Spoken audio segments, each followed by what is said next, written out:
Welcome back to Clarion Connection. I'm Ron Wilshire, and my guest today is Jim McCullough from Rimersburg, and we're talking about the special displays and celebrations they're having in connection with the 150th remembrance of the Civil War. Jim, what types of things do you have planned? Oh, many events we have planned. The very first thing we're going to do on the 10th, we're going to have a community yard sale in our park from 9 to 4. When we're encouraging the community to bring their yard sale items to the park, and it will be, we're calling it a one-step yard sale where people do not have to travel 1 mile, 2 miles from one yard sale to the other. It's going to be all in one place. That is the kickoff. One thing prior to the kickoff day, we're going to have we're calling it a reception for leaders of the community to come in and observe and see the Heinz Center before it actually opens. Many things. The Cookie Daze Parade is on Friday evening at 6:30.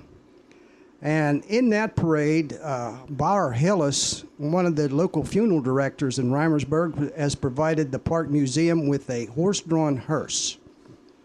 And in that horse-drawn hearse, we're going to have a pine box of that era with the mock remains of a young man who was killed at Petersburg, Virginia during the Civil War. Leander Myers was his name. And we're going to have that mock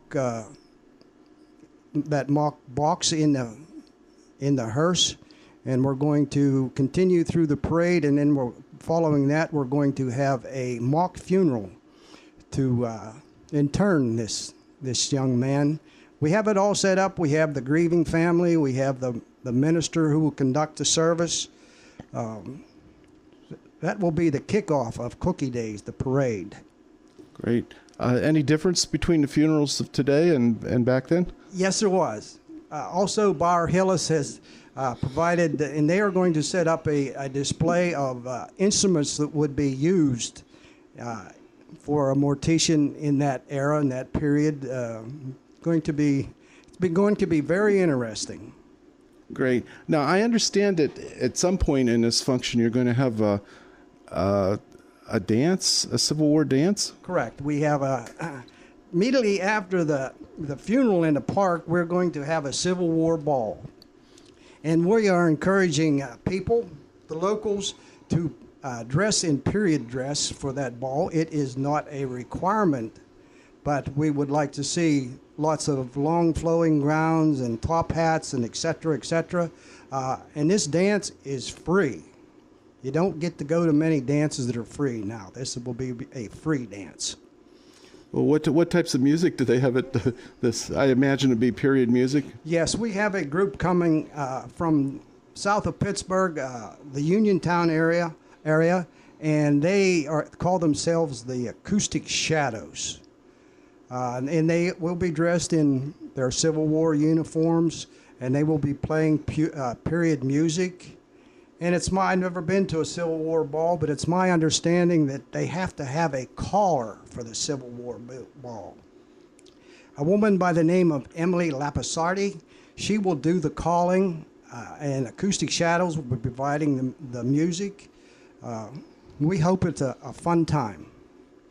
Now, this Emily that's doing the calling, she has a reputation as a reenactor, or she portrays the people from the Civil War. That is correct. I've witnessed Emily's presentations at the Butler County Roundtable. She does 2 Confederate female spies. One was Rose O'Neill Greenhow, and the other was Antonio Ford Willard. This Emily, she is quite an impersonator. She does many impersonations. Some of them, she does Jenny Lind. She does the 2 female Confederate spies. She does Sarah Bernhardt, Elizabeth I. She has quite a criteria of people that she portrays and presents to the community. Now, Where's the Civil War ball going to be? Civil War ball, immediately following the funeral, will be held in the Rimersburg Community Center. Okay, that's right along the Main Street too. Yeah, that's right along Main Street, and it's difficult to set a time for that because, as everybody knows, parades don't always meet a time schedule. So when the parade is over and the funeral has been conducted, then immediately after that will be the Civil War ball. And anyone can come, just... Anyone. We're encouraging anyone and everyone to come and see what it was like to go to a dance in the 1860s. Well, that sounds kind of neat. I mean... Sounds neat to me.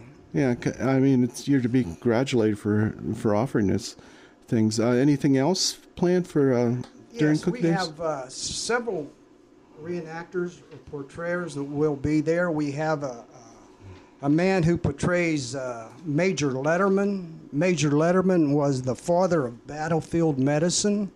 Major Letterman was the man who instituted triage. He was very instrumental in the medical, the battlefield medicine to modernize it. Major Letterman will be there. We have several other people. We have a woman who comes and she will portray Clara Barton. Clara Barton was the founder of the American Red Cross, but prior to that she was a battlefield nurse during the Civil War. We have Emily Todd Helm, who was the half-sister of Mary Todd Lincoln. She will portray Emily Todd Helm. She was a woman who married to a Confederate general, and the general was killed on the battlefield. When Lincoln found out that her husband had been killed, he invited her to spend the winter in the White House. She will portray Emily Todd Helm. We have a woman who will portray the AIDS Society.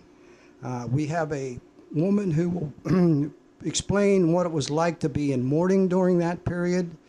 Many events.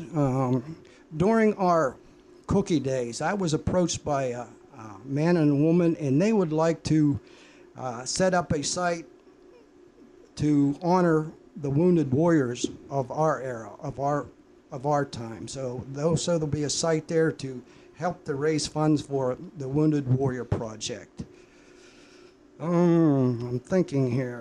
And the Wounded Warrior Project will be set up at the park? That's correct, yeah. The Acoustic Shadows will play music for the ball, but also on Saturday afternoon, they will give us 3 performances in our park playing music of that period. How do you raise money to do all this sort of thing? Well, actually, donations, fundraisers. During Cookie Day, or during the Cookie Days exhibit, the Park Museum is having 3 different fundraisers. We have a beautiful Afghan was crocheted by one of our members of the Park Museum Committee. It depicts every branch of the service with their emblem: the Army, the Navy, the Marine Corps, the Air Force, the Coast Guard. We're going to raffle that. We have a 50-50 raffle also. Many ways that through donations, and that we raise money. So it's an ongoing project. You must have a lot of people involved with the running of the museum. It's an all-volunteer group, yes, and we get lots of help. There's those who are totally committed, and there's the not so totally committed, but we don't have a problem of having volunteers to assist us, to help us out. Now, I visited the museum last year, and I was impressed with just the sheer volume of stuff you have there. It's kind of impressive. But I understand you have a couple of volunteers that archive all your material. Correct. We have a young man and woman, a married couple, and both of them have degrees in that type of stuff. Beth and Pat Corbett, who have degrees, and they be able to assist us in what it takes to run a museum. And that kind of thing is helpful, I imagine, in getting grants and getting the attention of the Heinz History Center too. Yeah, yeah. Heinz works with us, or we work with them. It's fantastic the what we get out of Heinz and assist. What's been your most memorable moment, in working with this stuff, that you can recall, working with maybe some of the reaction of the people visiting?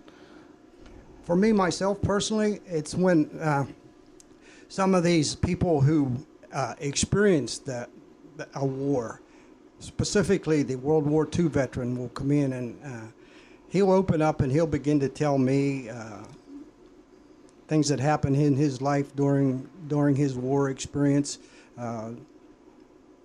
That's special to me, because if the story's not carried on for these men, I mean, they're later in life and they're dying at a rate that's 12 to 1,600 a day.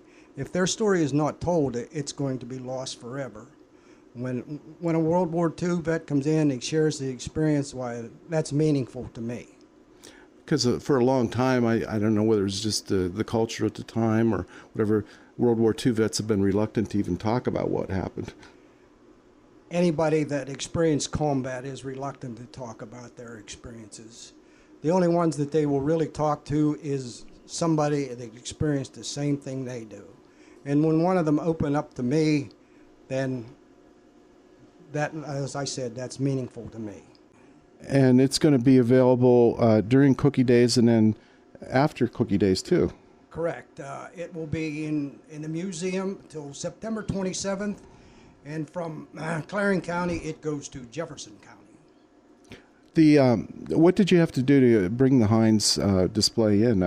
Did you have to apply for it or meet some kind of criteria? Yeah, we applied. Actually, the museum is a satellite museum through Heinz. What types of things are included in the display? They have many things that Western Pennsylvania contributed to the Civil War effort. They have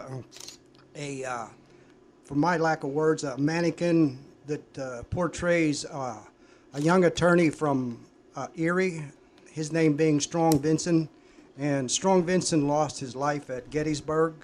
They also have a woman who portrays a arsenal that was in Pittsburgh that they manufactured ammunition for the Civil War. They also have many things that pertain to Western Pennsylvania during the Civil War. I understand that they have so much material that you had to move out yours in the regular museum.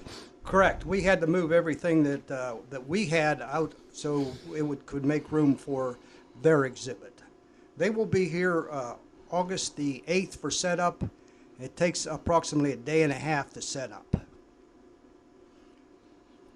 Is there any cost to the local community to have this display? No cost to the local community, but People's Gas is the supporter of the traveling exhibit. And the monies for the exhibit, I understand, comes through People's Gas. The system, yes, I was reading something that I shouldn't have been reading at that point in time and lost my train of thought. The Heinz History Center has a reputation of some really outstanding displays, and it's nice that they send things out and you don't have to go to Pittsburgh to visit it. Correct. We've been to the Heinz on numerous occasions, and they do have a fantastic museum down in Pittsburgh. Yeah. So what types of crowds do you expect for this? We're hoping and expecting large crowds. The Heinz exhibit should be a draw, and we're doing our very best to get the word out to the community and to the surrounding areas that, yes, this Heinz should be a draw for us. There's kind of a little bit of a peppy attitude in Rimersburg now that the cookie factory is back up and running. It's good for Cookie Daze too. Yes. They are in. They are back to work. I don't know how many employees they have at the time, but yes, they are. Matter of fact, On August the 9th, the Park Museum is putting together a premiere, I guess you would call it, for the leaders of the community. And the cookie factory supplied us with 20 dozen of cookies for our reception. That you come in and get a free cookie. Now, those will be invited persons, the leaders of the community. Not only Rimersburg community, but the Clarion County community. Oh, great. So the invitations are going to be in the mail. I assume yours is probably in the mail. Yeah, Ron. Yeah. I'll check it when I get home. But I really do think that that's great that iBake came in and has the factory functioning, and God knows we need jobs Yes, in yes. Clarion County, especially Rimersburg. The museum itself, the community has put a lot of time and effort into the museum and the nice park right beside it too. How long has that taken? I wasn't part of it, but I understand that the park was 1991.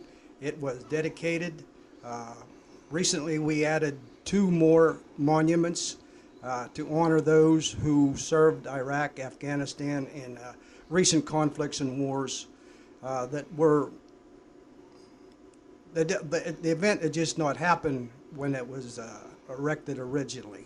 But since 1991, the museum has been in existence probably 3 years. We have called the museum the Donald R. Lobaugh Military Museum. And that was because Donald O. Lobaugh was a Medal of Honor recipient in Civil War with some notoriety. That's why the museum is named the Donald R. Lobaugh Museum. Well, let's talk about Mr. Lobaugh. You were saying that he was the only Medal of Honor winner in Clarion? No, actually, we have 3 Medal of Honor winners within a 15-mile radius of Rimersburg. And we have one part of our museum that's dedicated to those 3 men. Donald R. Lobaugh was World War II. Jeremiah Brown was Civil War recipient, and Ross McGinnis, Medal of Honor recipient from the war in Iraq. So we're very proud that we have 3 Medal of Honor recipients within a 15-mile radius of Rimersburg. Now, with the coming Civil War demonstration, you're going to place special emphasis on the Civil War recipient? Correct. Jeremiah Brown was a Medal of Honor recipient during the Civil War, and we are featuring him. We have my lack of words, we have a poster and we're going to have the original musket that Jeremiah Brown carried. And in that family, there is the musket he carried, the original Medal of Honor, and also the saber that Jeremiah Brown carried. Jeremiah Brown is buried in a local cemetery called the Squirrel Hill Cemetery, which is approximately 4 to 5 miles out of Rimersburg. Do we know about how he received the Medal of Honor, what he received it for? Yes.